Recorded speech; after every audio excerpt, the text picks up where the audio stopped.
Hear ye, hear ye, hear ye. Isn't that what they used to say? I don't know.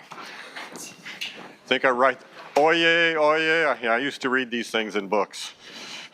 Now all my books have formulas in them. Okay, so let's do the quick review of the main concepts before we do anything new. Well, new in the sense it's new for some of us, and old in the sense that it's been known for at least 50 years, but maybe more, hundreds. So, we're talking about norm spaces and we're working on sequences. And we care about sequences because we want to be able to solve problems for which closed form solutions are not available, so we have to iterate to a solution. And so if you're iterating, you are creating sequences. So the first thing to understand is what means that a sequence converges to a point. And so we have that definition. For every epsilon positive, no matter how small, if I go far enough down the sequence, all of my points are within epsilon of the limit. Now, that's a wonderful definition, except it's really hard to apply because you have to have the limit in your hand in order to check this condition. You gotta know X. So, this guy Koshi said, well, let's do something a little smarter. So, he says a sequence is Koshi if given any approximation error, no matter how small, there exists some n finite. If I go at least that far down in the sequence, then the terms are no farther apart than epsilon. So they're starting to cluster together, but maybe they're not clustering to anything, okay? So we did note that if a sequence converges, it is automatically Koshi. So being Koshi is a necessary condition. The problem is it is not always a sufficient condition, so you can't flip it around in general. So what you do, well, first thing you can do is you can define yourself out of the problem. You introduce a class of spaces where Cauchy sequences have limits. And so Banach said, let's take a normed space. If all of its Cauchy sequences have limits, we will say the space is complete. And what he means is it doesn't have any holes in it. So when we're doing our example of the functions that was continuous, but they kept getting clustering around a jump, somehow that jump function wasn't in there. So it was like there's a hole, there's something missing, there's nothing to converge to, okay? So Banach says norm space is complete if all Cauchy sequences have limits. So Cauchy and converging are identically the same. One implies the other. It's if and only if. And then more generally, you can just look at a subset of your norm space and you'll say it is complete if whenever you build a sequence from elements of S and it's Cauchy, then it has a limit in S, okay? So that's just taking the notion of a complete norm space and going down to some smaller set, potentially. Okay, so the facts we have are that if you have a norm space, if a subset is complete, then it's automatically closed. Okay, because if it's Cauchy, we know a set is closed if and only if it contains its limit points. So if I have a convergent sequence, I know it's Cauchy, and because the set is complete, it contains the limit point, okay? So that's how that works. If your norm space is complete and you have a subset of X that is closed, then S is complete. So if you're in a already complete norm space and you've got a closed subset, you have the completeness property on S. And then we had this magical statement which is wonderful for engineers because we usually finagle a way to parameterize our problems in some finite dimensional manner. All finite dimensional subspaces of a norm space are complete. And so if your norm space is finite dimensional, then it is a subspace of itself. So this says all finite dimensional norm spaces are complete. Okay, so that seems to be truly, truly amazing. It is super useful. And so mark this as things that just show up in true-false questions on exams. We had this example of an infinite dimensional space, the space of all continuous functions on the interval AB mapping into the reals, with the one norm, so that's integral absolute value. We showed that was not complete because we produced a Cauchy sequence that did not have a limit. We don't have the tools to prove this in Rob 501, but if you replace the one norm with the max norm, then it is complete. Okay, so that's a good one to know about. If you use the max norm, you take the soup over all t's between the closed interval, closed and bounded interval AB as your norm, then Cauchy sequences always have limits. So that's a fairly hard proof, that one. So just take it as a fact. Now, this is not on any exam, but it's just to reassure us that this notion of completion is pretty natural, and that if we have a norm space and it's not complete, it is very, very, very close to one that is. It is, I can always find another norm space that is complete, where X is a subset of it, and the distance from any point in Y to X is 0. So if I actually compute the closure of X, so that's adding only the points in Y that are distance 0 from X, I actually get all of Y. So it's packed in there really tight. It's tight like the rational numbers are tight in the reals, okay? Any real number, there's a rational arbitrarily close to it. It's really packed in there tight. There's a word for that, it's called dense, but we don't need that on our final exam, okay? And so you build this space constructively by actually taking your original norm space and then you fill in these holes by looking at Cauchy sequences in your original space and identifying potential limits as extra points in Y. So it's a pretty technical construction. If you take a course in measure theory and functional analysis, you will do that construction. Okay, so this just reassures us that we can almost always be working in a Banach space, something that is complete. But we just have to be careful to remember that not everything is, and so if we're working on continuous functions, we can't expect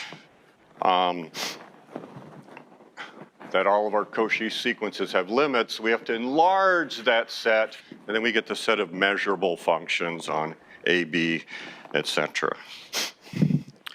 Okay, so also not on the final exam, but how would you go about proving that all finite dimensional norm spaces are complete? You know, how would you do that?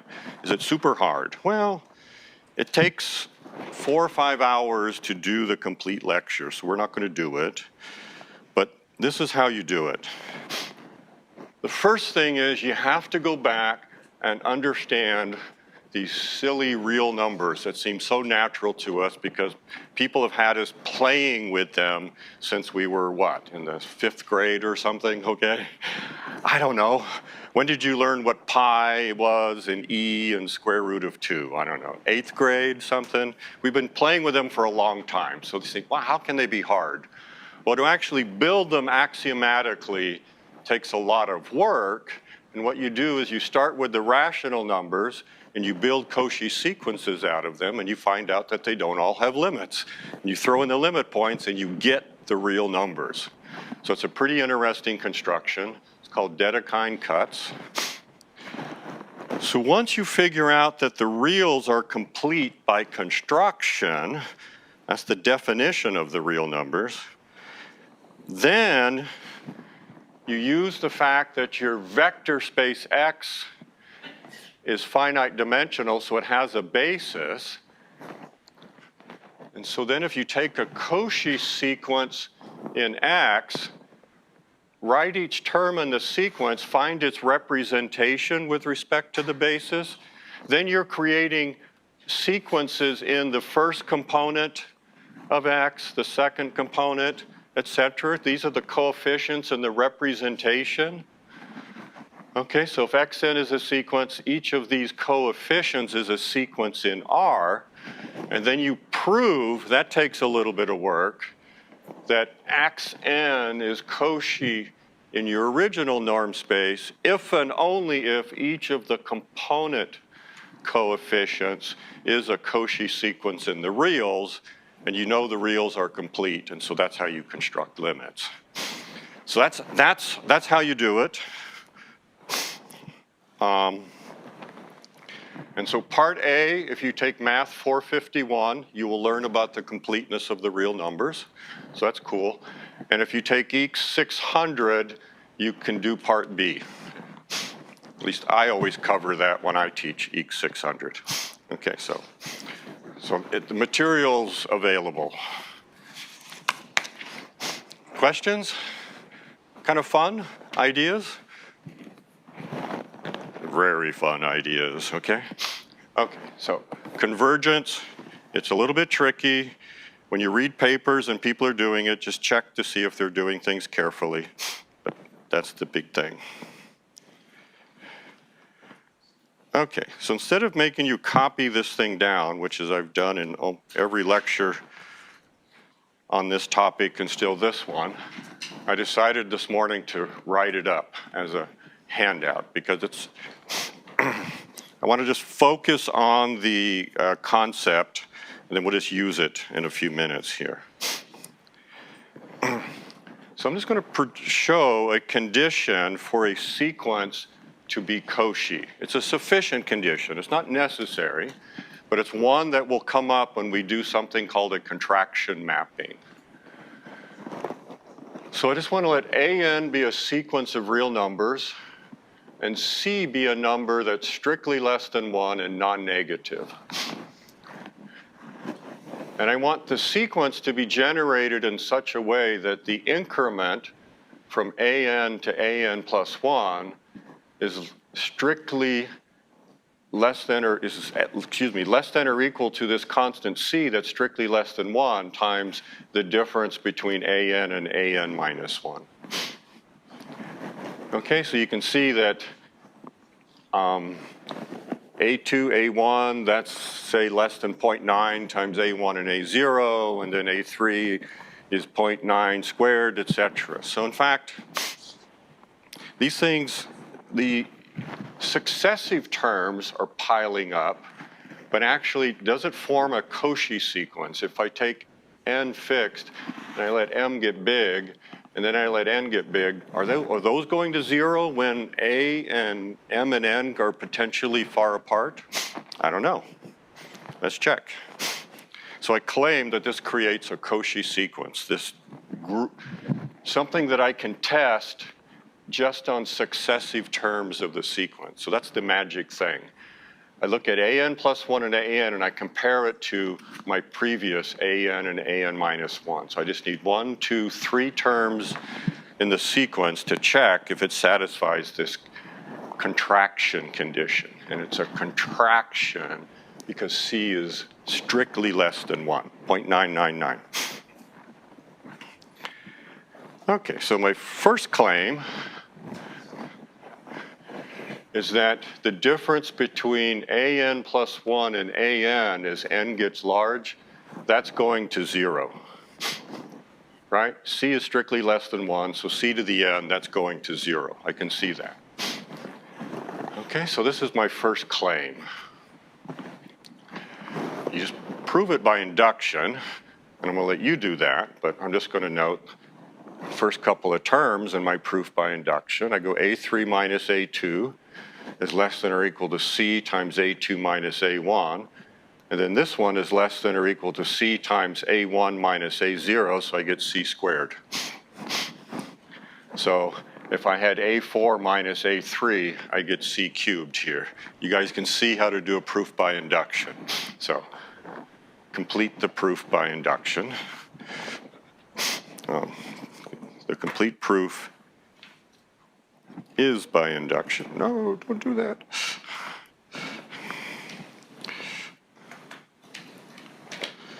Okay. The next thing, I'm essentially checking the Cauchy property, but not quite, almost. So once I have this bound, that as I go farther and farther down, the successive terms are getting really close together. I want to check terms that are potentially farther apart from each other, right? Because the definition of Koshi is I need M and N. I need that difference gets small as both N and M go to infinity. So here's what I'm going to do. I'm going to take N arbitrary, K arbitrary, and I'll look at N plus K and N. So this is like looking at N and M, where M is bigger than or equal to K. Look, one of them is bigger than or equal to the other, so just put that one first. So let's just see how far apart those terms are. And so I do a triangle inequality estimate of the distance. So let's get it where most people can see.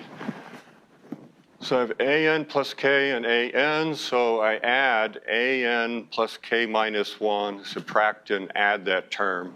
And I do that for all of the things up until I get to AN plus 1, right? So I add 0 to this, but I do it in such a way that I can group successive terms. And why do I want to group successive terms? It's because the estimate I have is this one. Successive terms contract down, successive terms, I can relate them all to A1 minus A0 by this C to power N. So I get everything where I can take the absolute value of the sum is less than or equal to the sum of the absolute value. So I apply the triangle inequality K times.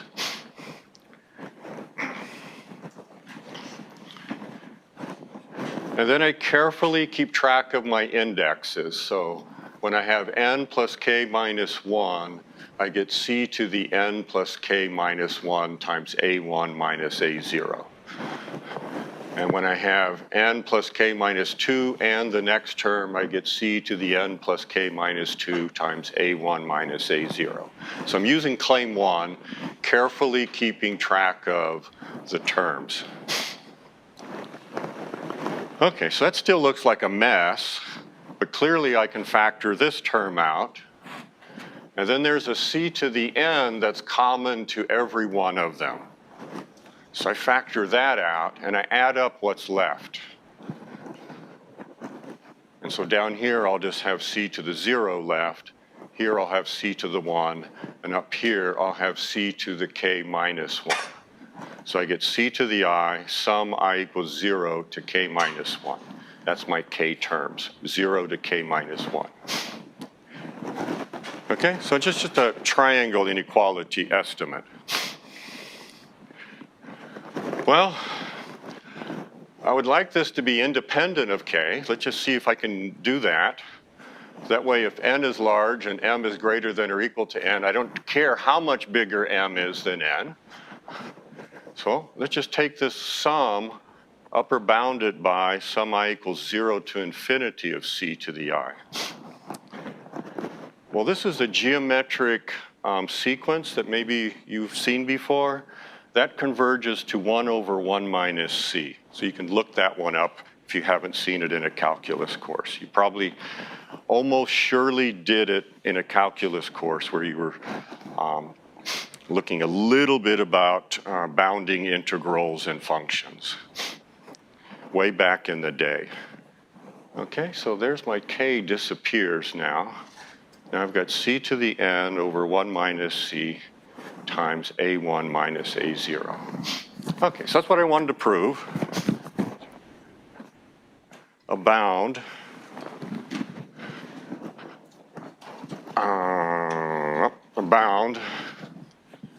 n arbitrary, k arbitrary, so that really means n arbitrary and m arbitrary. As long as m is bigger than n, my bound is c to the n over 1 minus c a1 to the 0. And now as n goes to infinity, c to the n goes to 0, and I'm Koshi. And so that's just the last step. an is Koshi. And so I write it m and n like I should for a Cauchy sequence, and then I just say without loss of generality, m is bigger than or equal to n. If not, flip the m and the n. I note if m and n are equal, I don't have any problems with estimating the distance between these things, so I assume then that m is strictly greater than n, so now I have m equals n plus k for k bigger than or equal to 1, and I apply my previous estimate, and then this will go to 0 as n goes to infinity, but n going to infinity forces m going to infinity as well. So that's my notion of a Cauchy sequence. Okay, so let's just back up. If we can find, whenever we encounter sequences where successive terms satisfy this contraction property, they're automatically Cauchy. Since R is complete, any sequence like this will have a limit. We don't have to do anything. We know the limit exists.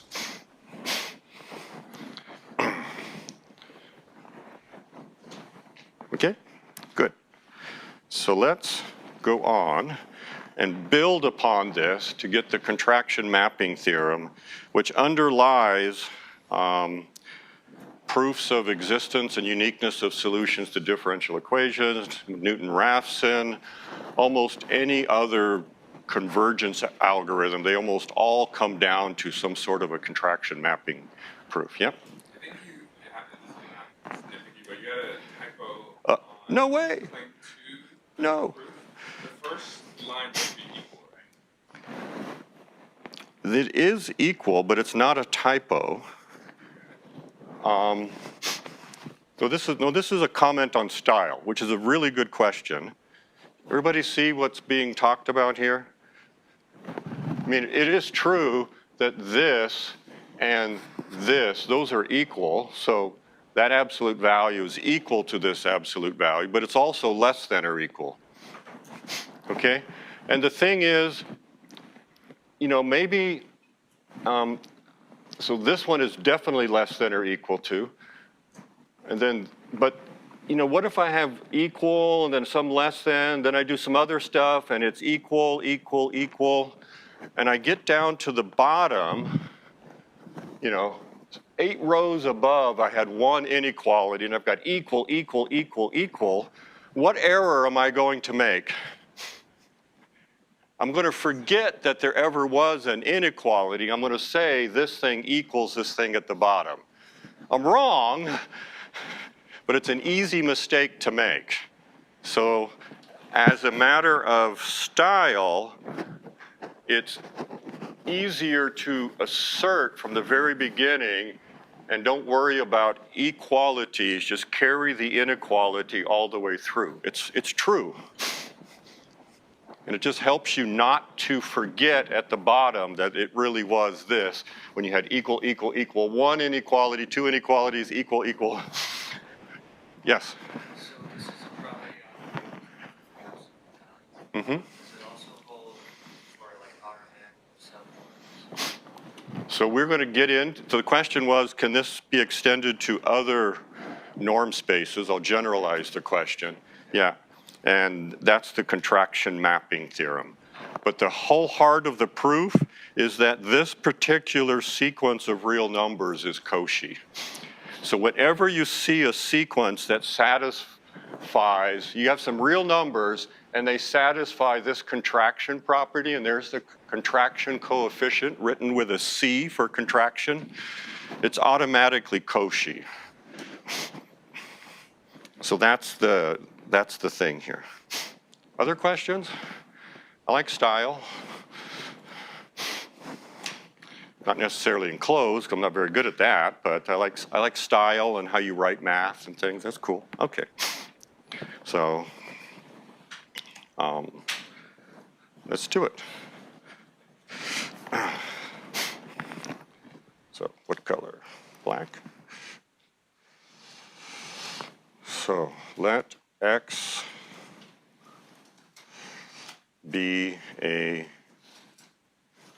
normed space. Okay, so we'll carry that through. Definition. A. Let S contained in X, so that's a subset.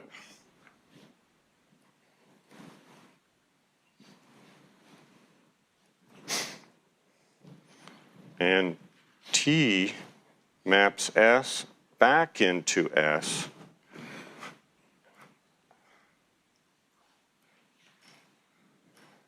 a mapping. And just to be clear, a mapping is just a function, okay? But it's never called the contraction function theorem. It's always called the contraction mapping theorem. Why? I have no idea, okay? I have no idea. Okay, so we have a subset and a function, a mapping that takes points in that subset and maps them back into the subset. T is a contraction mapping.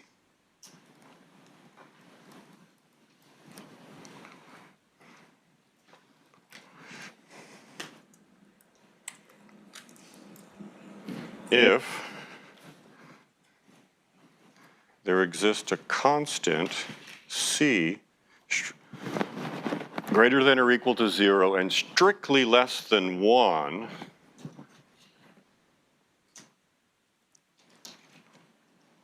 such that for every X and Y in S,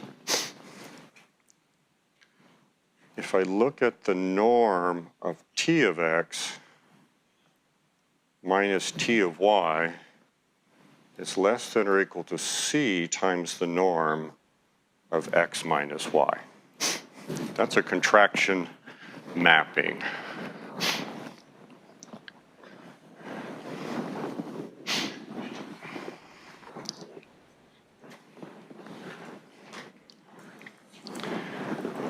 So if I have 2 points, I apply T to them, they get closer together.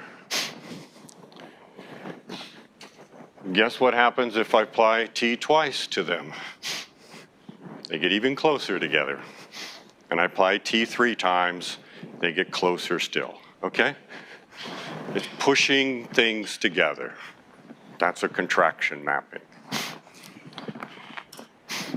Okay, so if you've studied some control theory, differential equations, this is similar to exponential stability. Things are contracting down at a uniform rate, given by C strictly less than 1.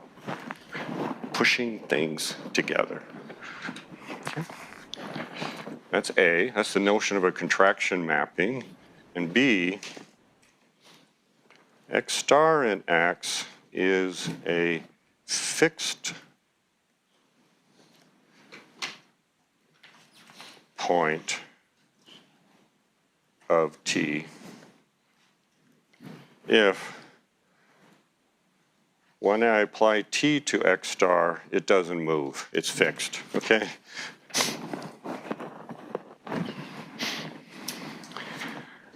So X star would be like an equilibrium point in a dynamical system.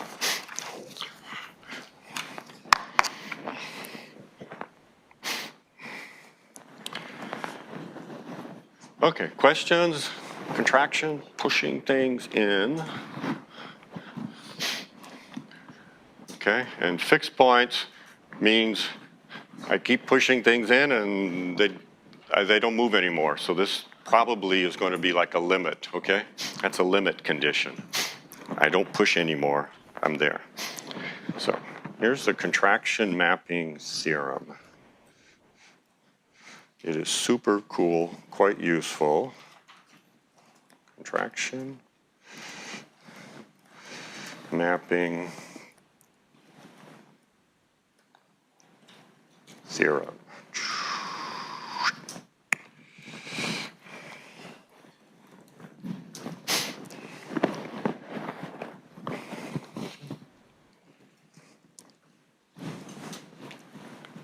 If T takes S to S is a contraction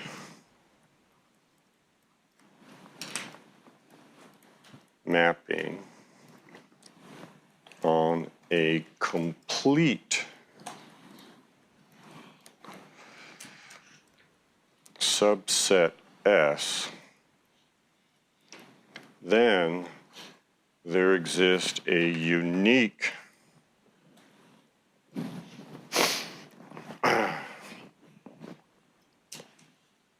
X star in X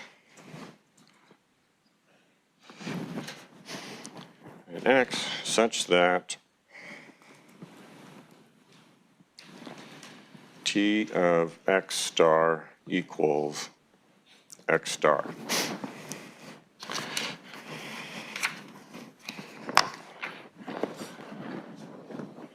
Okay, so there's one more part we'll add.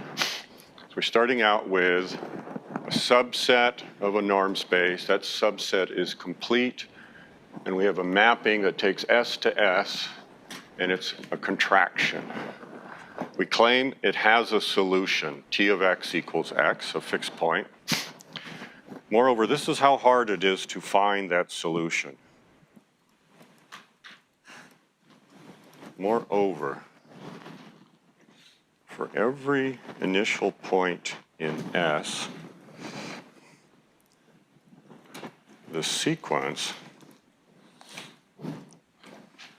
xk plus 1 equals T of xk, k greater than or equal to 0, is Koshi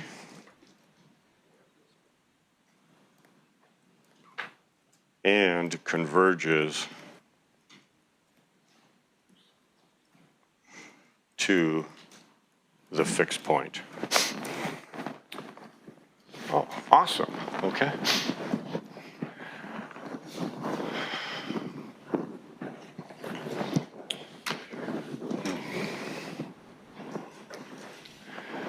So contraction mappings produce Cauchy sequences. So we're going to use our knowledge about a particular Cauchy sequence in the reals shortly, the one we just worked on. Okay, so we need completeness. T maps S back into S. And we need the contraction property. Then, no matter how I initialize my sequence,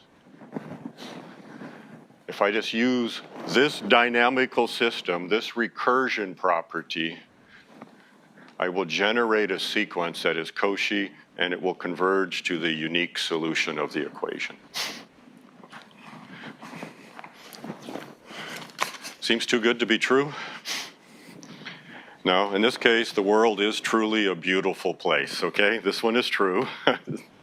This one is true. The hard thing in applications is to identify the subset S a priori.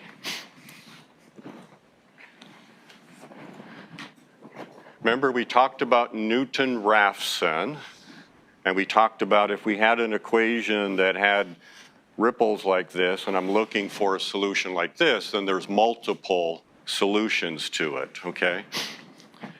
Well, that means this uniqueness property can't hold. So what happens with Newton-Raphson when you have something like that is in a neighborhood of the solution, in an open set about the solution, it's a contraction. Or in a closed ball. And so you have to work hard to construct the set S on which you are actually a contraction, and then it's just applying the contraction mapping theorem. Okay, so it's a beautiful theorem, but the hard work is often finding a smaller set S contained in your norm space over which you can verify that this sequence is a contraction. Okay, questions before we get into the proof? Please. Does that mean that we will have multiple subspecies of contraction mapping or assignment which has multiple solutions? Yeah, so if I were to take a function with here and I cut across, and so there's multiple solutions, I can be a contraction here, I might be a contraction here, I might be a contraction here, but I'm not a contraction on the entire set. Okay, I'm not lucky enough to be able to blow the set S up to all of Rn, for example. Well,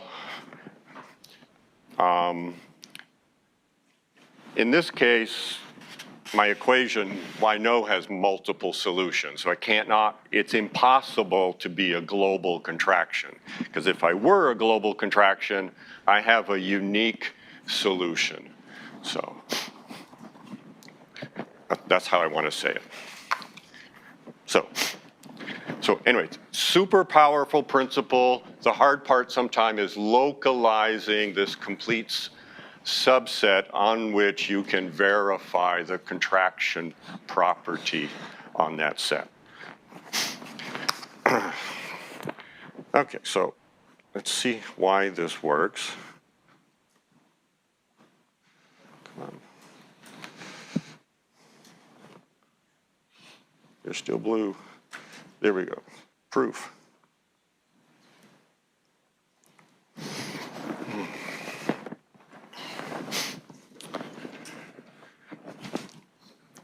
Okay, so I let x0 be an x, and I define, let me use n, since we've been using that for our sequences, n greater or equal to 1. I define t of n greater than or equal to 0. I define xn plus 1 equals t of xn. There we go.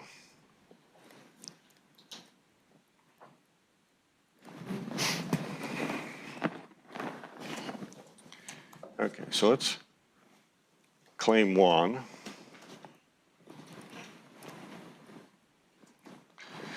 Xn is Koshi. Let's prove that I generate a Cauchy sequence. Whoops, x0 should be in S. There we go. Okay, Xn is Koshi. Well, let's do the norm of xn plus 1 minus xn.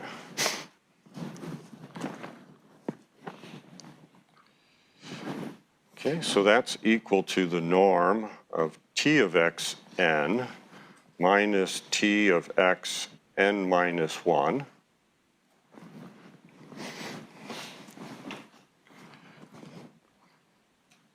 Now that's less than or equal to c times the norm of xn minus xn minus 1.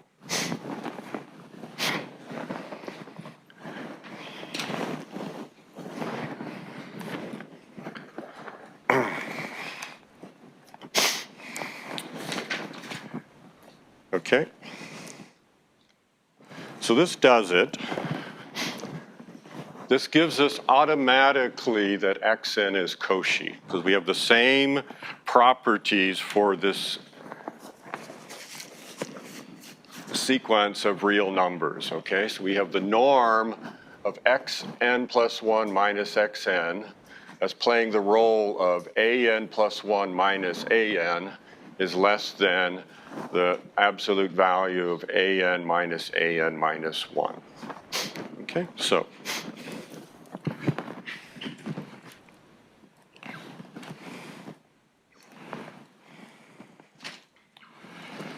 from our proof that absolute value of an plus 1 minus an less than or equal to c times an minus 1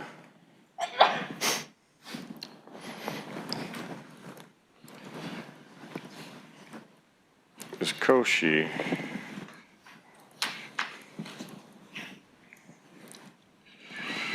we deduce that xn is Koshi as well. Okay, it has this contraction property. Okay, successive elements in the sequence are contracting down by a number strictly less than 1. So we get that same property. Okay, now, because S is complete,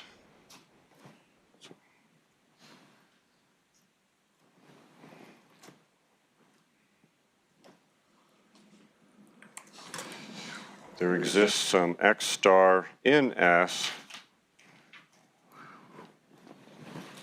such that my sequence converges to x star. Okay, so I have a limit point of the sequence.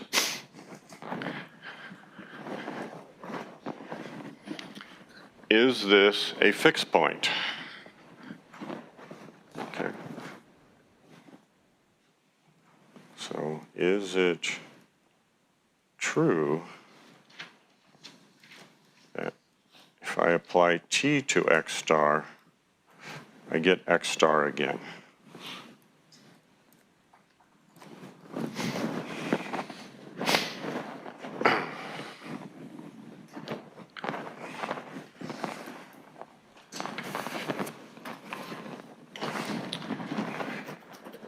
Should be true, right? Because if I just apply t to this number, I just get xn plus 1. All I do is shift the sequence over, so it looks like I should still be converging to x star. Let's check it out, though. So let's do the norm of t of x star minus x star.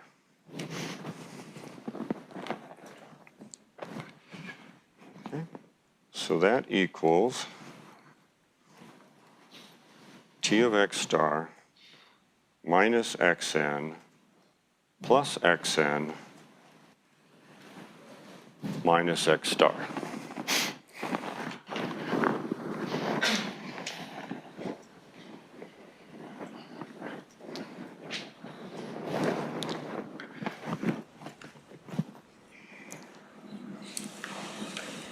Okay, so I still don't see anything I can compare these terms to, but let's note that this is t of xn minus 1.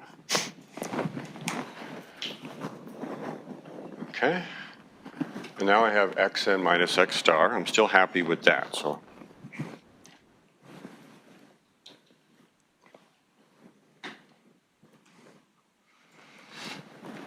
now I'm going to apply the triangle inequality and say this, the norm of the sum is less or equal to the sum of the terms here.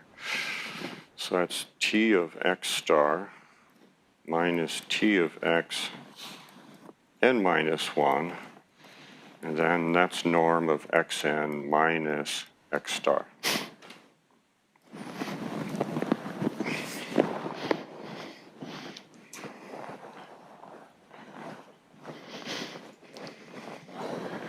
So this term gets small when n gets large. What about this term? T is a contraction, so that's less than C times the norm of x star minus xn minus 1.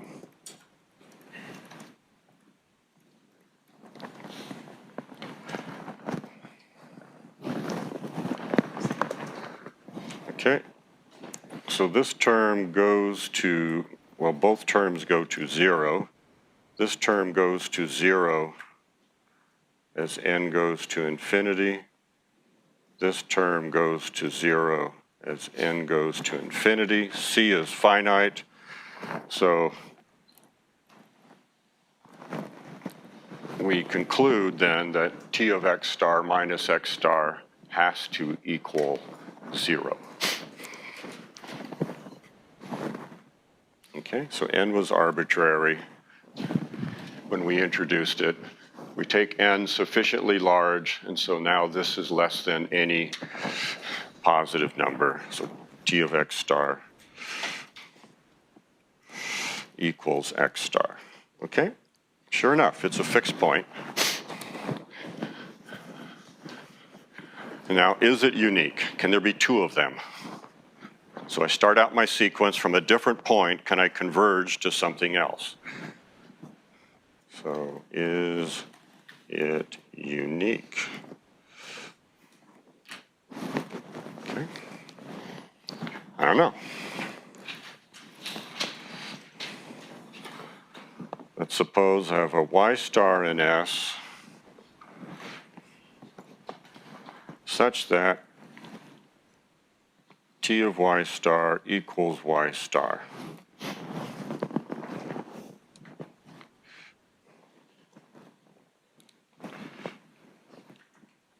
Do we have x star equals to y star?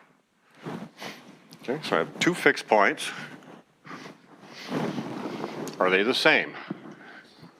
Well, I don't know. Let's check their norms.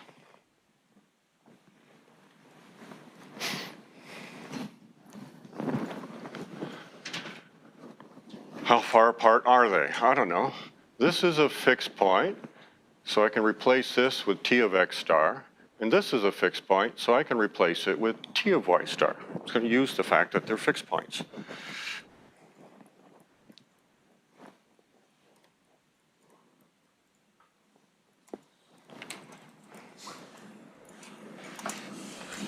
So now I use next the fact that T is a contraction, and I can estimate how far apart these terms are. So I've got a constant C here, and I've got x star minus y star, and remember, C is strictly less than 1.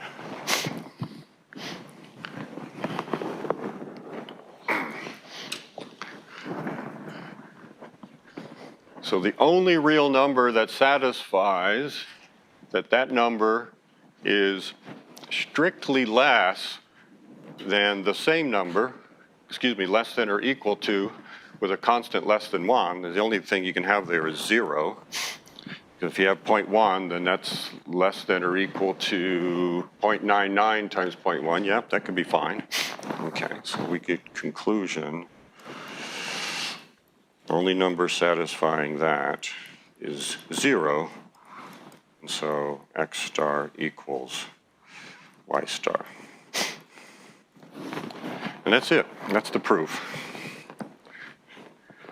Okay. We'll go back. We'll do a play-by-play, slow motion, fast motion replay. Okay.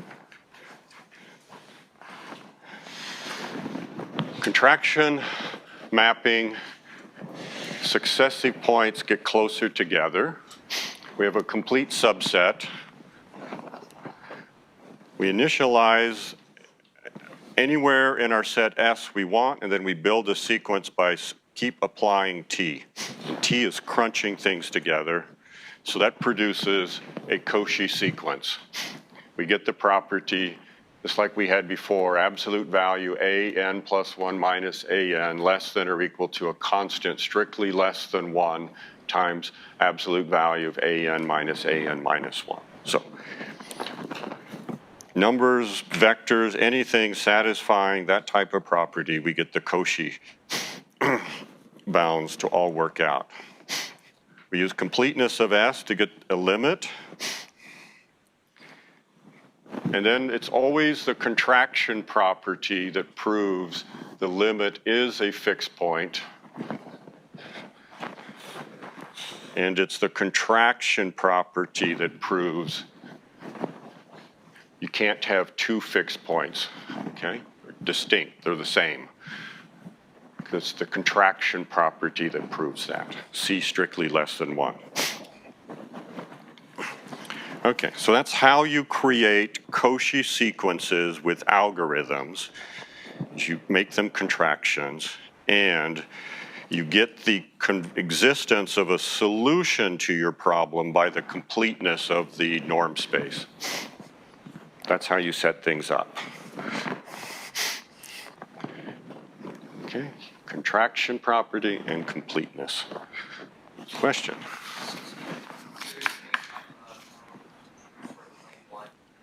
Because our real number sequence,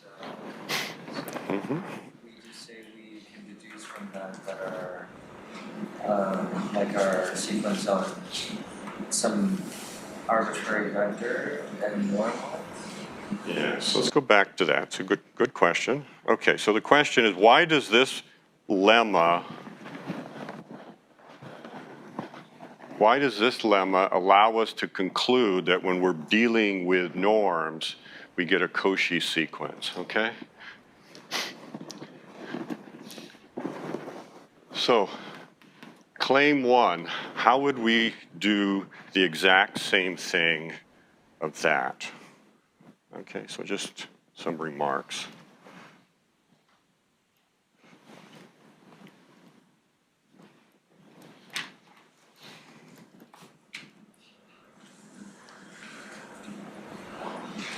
AN redone for XN. Okay, let's look at that one. And once you have that, you'll see what's going on, okay? So let's look at the norm of xn plus 1 minus the norm of xn. So that equals the norm of t of xn minus t of x n minus 1. That's less than or equal to c by the contraction property of xn minus xn minus 1. Okay? Which is less than or equal to c squared times the norm of xn minus 1 minus xn minus 2 dot dot dot less than or equal to cn times the norm of x1 minus x0. Okay, so it's the same proof. So the only thing we needed was triangle inequality. Yeah. So at least to me, it's much less mysterious why this is Koshi when I'm just playing with these real numbers. But it doesn't really matter if I have norms and these are vectors. Every line is exactly the same. Every line is exactly the same. Okay? Every line is exactly the same. And then the only properties of the reals I needed was here's my contraction coefficient, and that's a scalar in the contraction mapping, and just like it was here, is that when I add up to infinity, c to the power I, this geometric series converges to 1 over 1 minus c. So I get the same property in claim 2 because it's all based upon getting the property here that we had in claim 1. Does that help? Yeah. So it's just step by step, it's exactly the same. So, other questions? That's cool. Okay.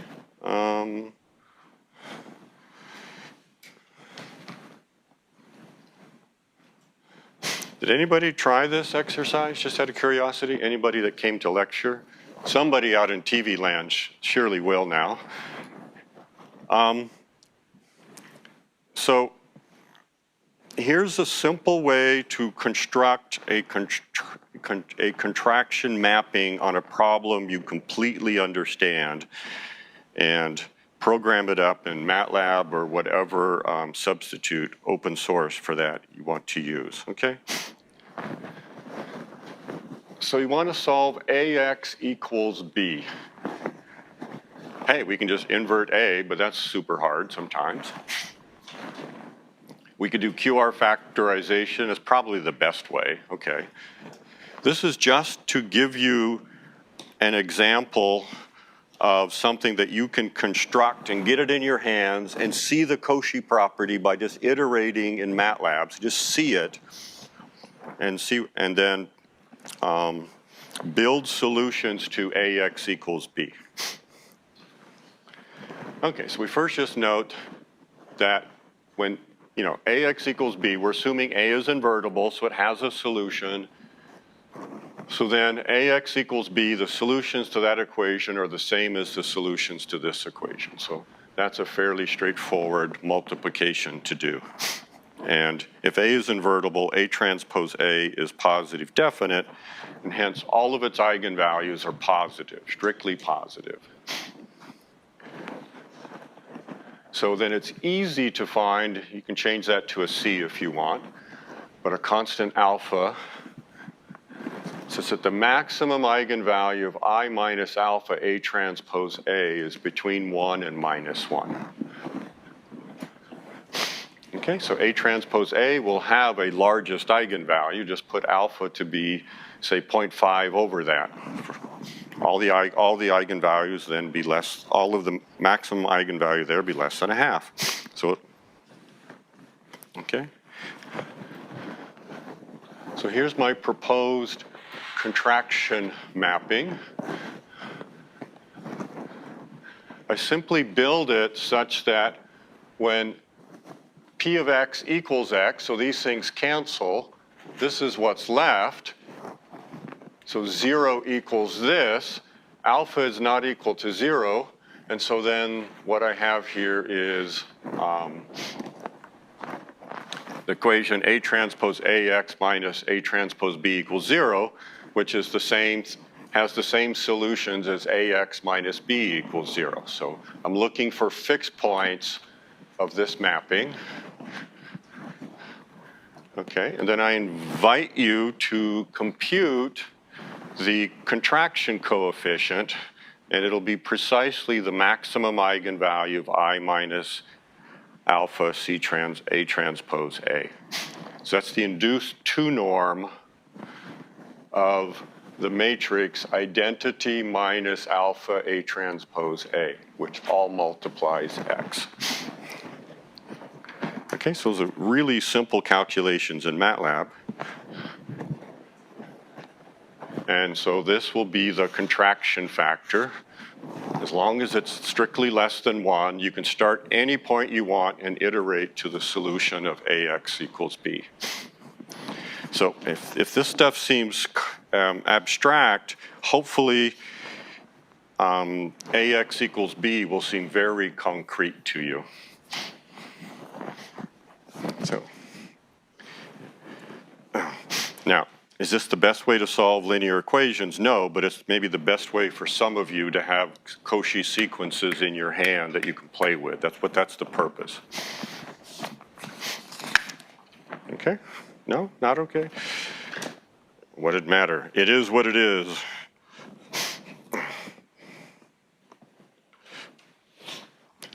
Okay, so now we have one way of finding solutions to equations. So that's awesome.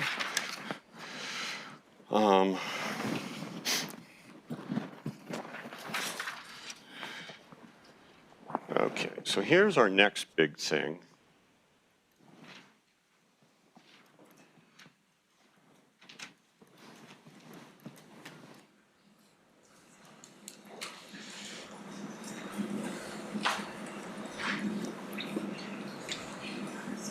How to guarantee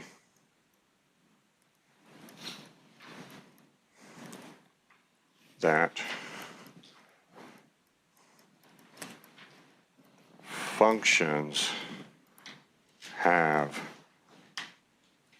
a max or a min.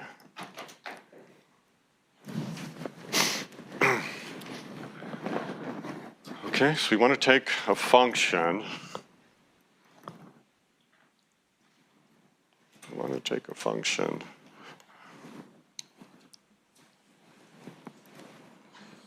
take some subset of a norm space to the reals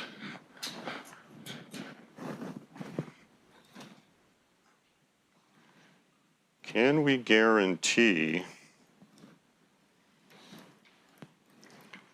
that there exists an X understar and an X superstar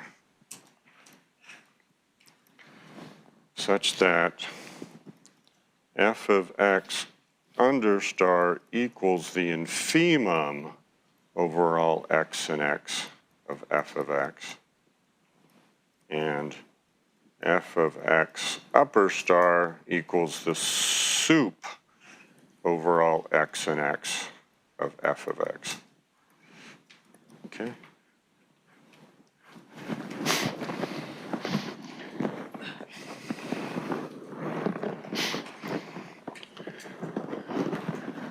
Kind of looks like a big X. It's supposed to be a little one. Let's make it more clearly a little guy. Okay, so this is back to our optimization problems, or best approximation problems. And this is guaranteeing that there exists a solution to the maximization or minimization of a real valued function. When can you guarantee that max and mins exist? Okay.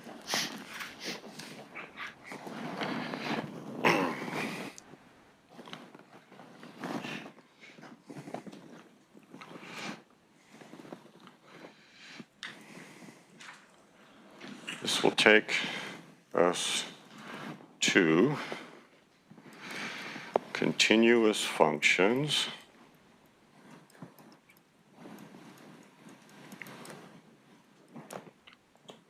and B, compact sets, okay?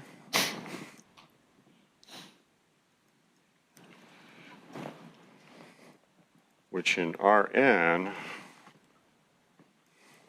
are sets that are both closed and bounded.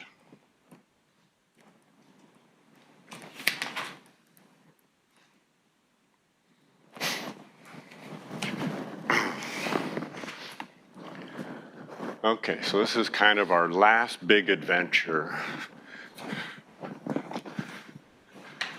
We've looked at how to generate sequences that can find solutions of equations, so that's great iterative algorithms.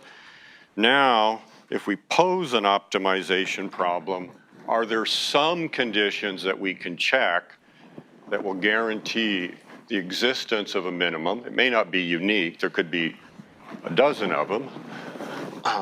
The existence of a maximum, it may not be unique, so I'm not writing argmin and argmax, okay? But there at least exists at least one point that achieves the sup and at least one point that achieves the infimum.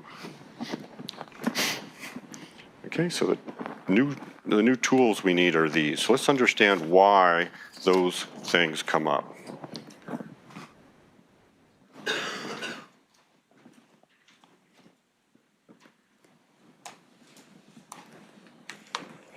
Okay. So I'm going to take my norm space to be real numbers and absolute values because I can plot functions from R to R, okay? So here's the first example. The set is the open interval 1 to 2,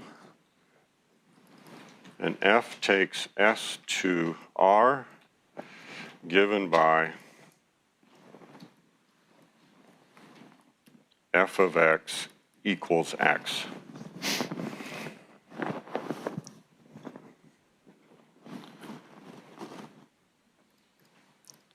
Okay, so here's the part that you've come to fear when I try to draw a picture.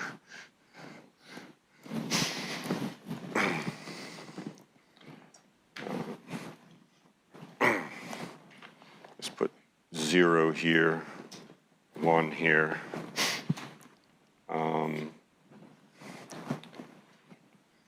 No, sorry, I'm going to mess you guys up, but it'll be much nicer if I do this. 1, 2. This is 1, and this is 2. Okay, so then the function looks like this.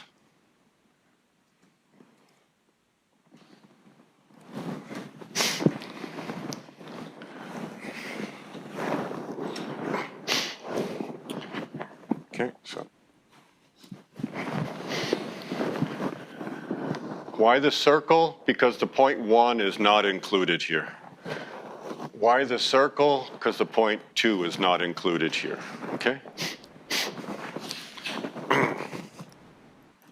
So does this function have a maximum? Have a minimum? No, okay? F has neither a max nor a min. Okay, is the function continuous? We haven't defined it, but you guys have an intuitive idea of continuity. So what seems to be the problem here?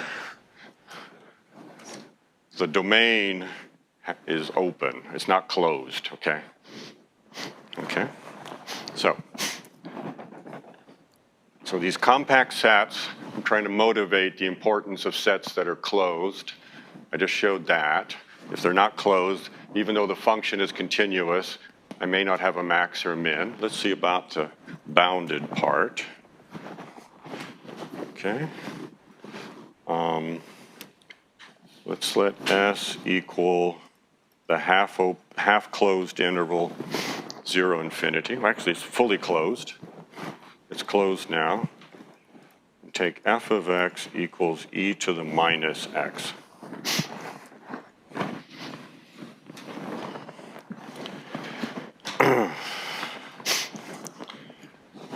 Okay, I'm not going to draw it because I think everybody can see the decaying exponential, okay? Now, does this function have a minimum? There's no point in the set S that achieves the infimum. What's the infimum? 0, okay? Okay, so it does not have a minimum.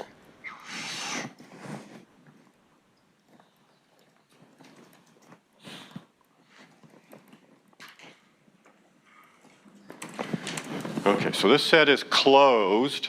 The function is continuous, but this is not a bounded set. It's not bounded, okay? So, if my set is not closed, I generated a counterexample. If my set is not bounded, I've already generated a counterexample for you. What if my function is discontinuous? Can I do that? So let S equal 0 pi, closed. And F takes S to R by f of x equals tangent of x for x not equal to pi over 2, and I'll just define it to be 0 when x equals pi over 2. Okay, now I've defined every single value, and this one I will attempt to graph.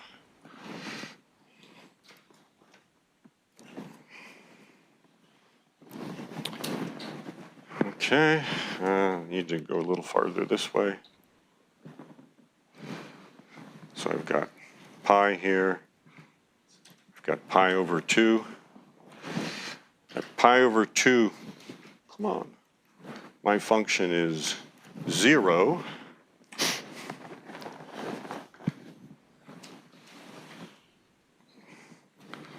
But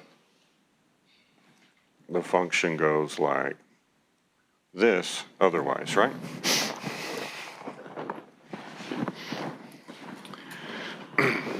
Okay, so there's my function. This is a closed and bounded interval. This is a discontinuous function. Everybody agree it's discontinuous? Okay. Now, does this function have a maximum? And there's no max, okay? It has a sup, it's infinity. Does it have a minimum? No. It has an infimum, that's minus infinity, okay? So f of x has no max and no min.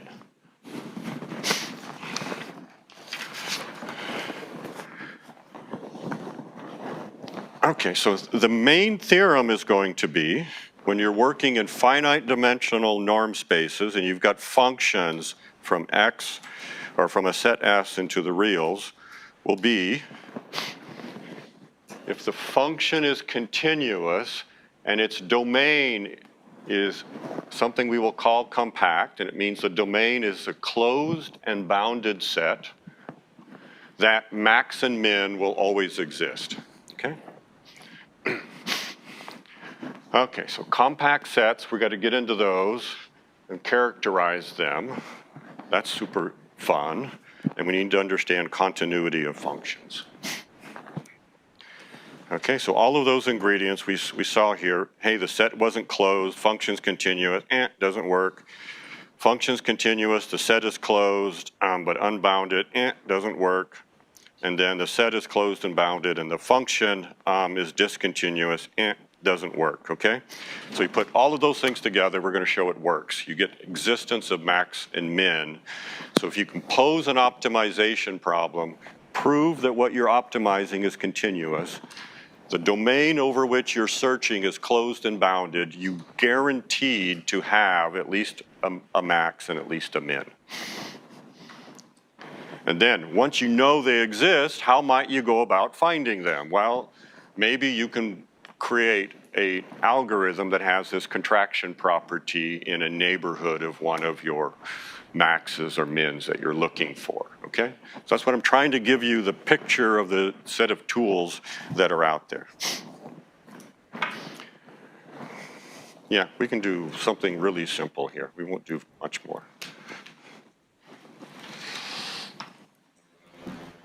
Definition.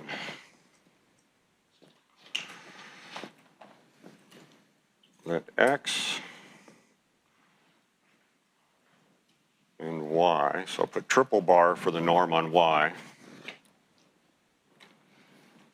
be two normed spaces. Okay, I could have called it double bar and put an x and then double bar and put a y, but I'm just going to put triple bar for the norm on y. It's still a norm. Just like absolute value with one bar, that's a norm on the reals too, okay? So you can put as many bars as you want, 17 bars, okay? I've never seen that, but you could have the first paper that does, if you can get it through the review process, okay? So a function, f takes x to y, is continuous at x0, an element of x. So it's continuous at a point. Okay. If for every epsilon greater than 0, there exists delta, can depend upon epsilon, can depend upon x0, but it has to be positive.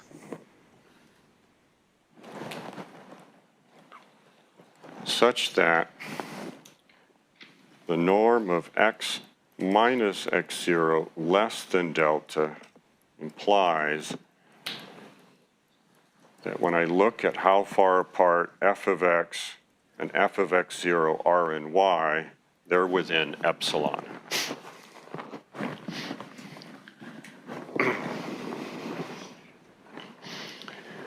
Okay? Every epsilon greater than 0, there exists a delta. If I'm within this much of x0, then f stays close to f of x0. No jumps. That's a fancy way of saying no jumps. Okay.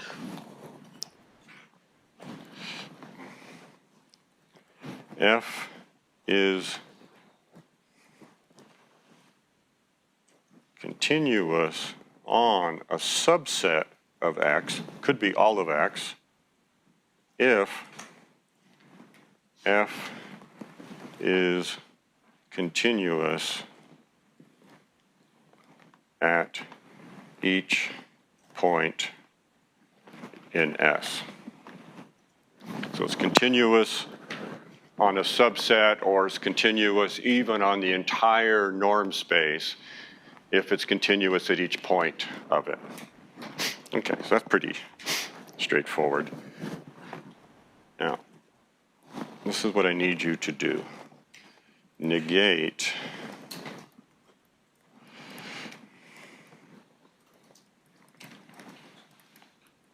the definition of continuous at a point x0. Okay, so what does it mean to be discontinuous? Okay, we got our norm spaces, and here's our function. Any volunteers? Anyone brave enough? I mean, we've done this essentially in homework because you didn't know what the definition meant, but it was one of the statements we negated. What does it mean to be discontinuous at a point? Well, it's not continuous, okay? So if it's not continuous, instead of for every, what do we have? There exists some epsilon positive such that instead of there exists, what do we have? For all delta positive, okay? This condition does not imply this condition, okay? Okay, so I can find x's within delta of x0, but this condition is violated. So that means this norm is bigger than or equal to, okay? Everybody agree that's how you negate? Okay, so write it down in your notes, and we will pick up here on Tuesday, and I will write that down, and you see if you got the same thing, okay? Because these are things we need to be able to do, negate. So everybody could do it as a class. For every goes to exist, for exist goes to every, and then this condition does not imply this one. And so this condition, there is some x0, x such that f of x minus x0 is bigger than or equal to epsilon. Write that down. We'll have it Tuesday, and we'll do that. And then we're going to characterize continuity using sequences. Haha. Everything comes down to sequences in real analysis. Cool. Thank you.